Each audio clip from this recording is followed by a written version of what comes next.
Assalamualaikum warahmatullahi wabarakatuh. Perkenalkan, nama saya Siti Syadab Bazakia. Saya dari Perbankan Syariah.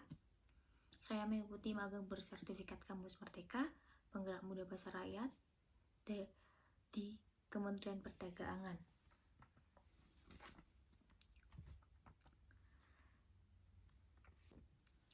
Latar belakang program MSIB ini merupakan salah satu program dalam cakupan program MBKM Merdeka Belajar Kampus Merdeka yang dirancang oleh Kemendikbudristek Republik Indonesia.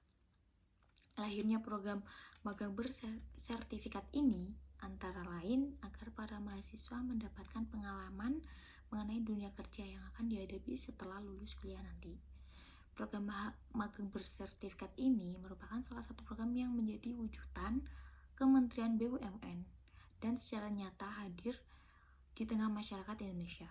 Melalui program magang menghasilkan sumber daya manusia atau bersama-sama memberikan pemikiran strategis dan kesempatan bagi mahasiswa untuk menyalurkan potensi dalam menggali pengetahuan dan pengalaman di BUMN.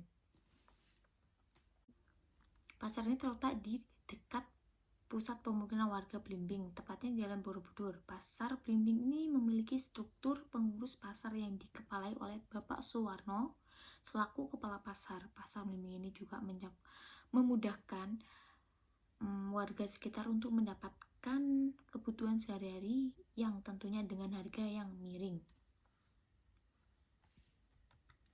Tujuan MSIB Magang Studi Independen Bersertifikat. Pertama, memberikan pengalaman yang cukup kepada mahasiswa untuk mempelajari secara langsung di tempat magang, di mana selama magang mahasiswa akan mendapatkan hard dan soft skill. Yang kedua ada meningkatkan kompetensi mahasiswa dalam menghadapi persaingan global.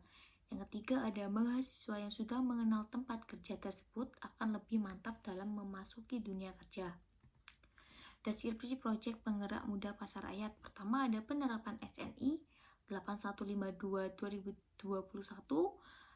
Kedua ada penerapan digitalisasi pasar rakyat, dan ketiga ada aktivasi sekolah pasar rakyat. Pembahasan pencapaian Penggerak Muda Pasar Rakyat.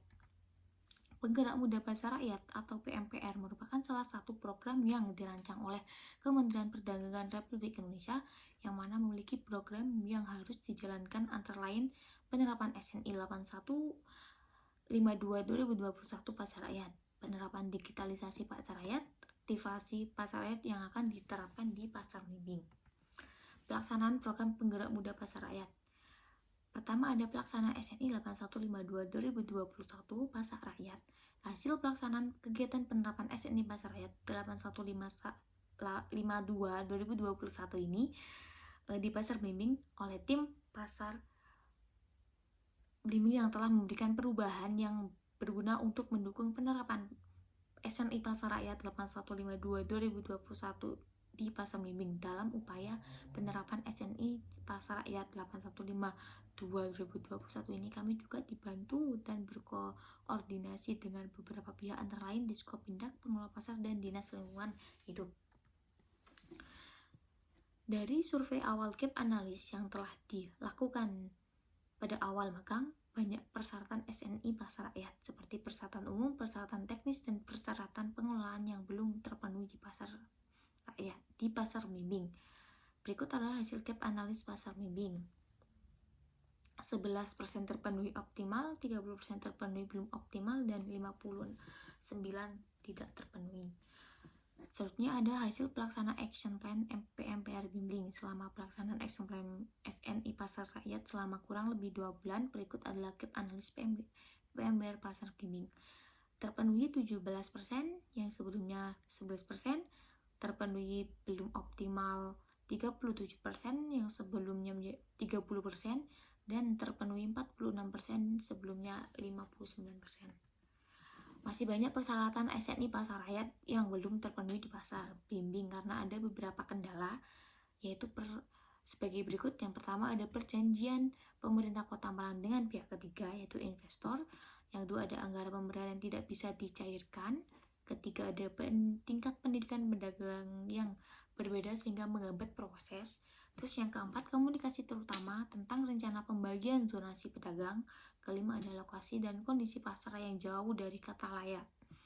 Keenam, situasi sosial di pasar membimbing yang sedang tidak tenang. Digitalisasi pasar ayat. Yang pertama ada penerapan e-commerce. Penerapan e-commerce ini di pasar membimbing pasar ID memang ada yang mendaftar beberapa pedagang, akan tetapi banyak kendala dalam pelaksanaan pasar ID. Yang pertama, untuk red hailingnya ini tidak ada yang menjadi kurir untuk pengantaran barangnya. Dan yang mendaftar ke pasar ID dari jumlah pedagang pasar membimbing yang 2.250 ini hanya 144 pedagang yang mendaftar. Yang dua ada penerapan e-payment melalui ShopQueries. Untuk di pasar membimbing sulit untuk menerapkan e-payment melalui ShopQueries karena hanya beberapa orang. Pelaksanaan sekolah pasar, yaitu kegiatan sekolah pasar langsung lancar pada tanggal 14 Juli 2022 mulai jam 10 sampai jam setengah 12 di pasar membimbing Malang dengan materi digitalisasi. Materi dari Bank BRI cabang Belimbing menjelaskan pembayaran melalui QRIS dan penutup dengan pembagian hadiah untuk pedagang yang ikut sekolah pasar. Terima kasih presentasi dari saya. Apabila ada kata yang kurang berkenan mohon dimaafkan. Wassalamualaikum warahmatullahi wabarakatuh.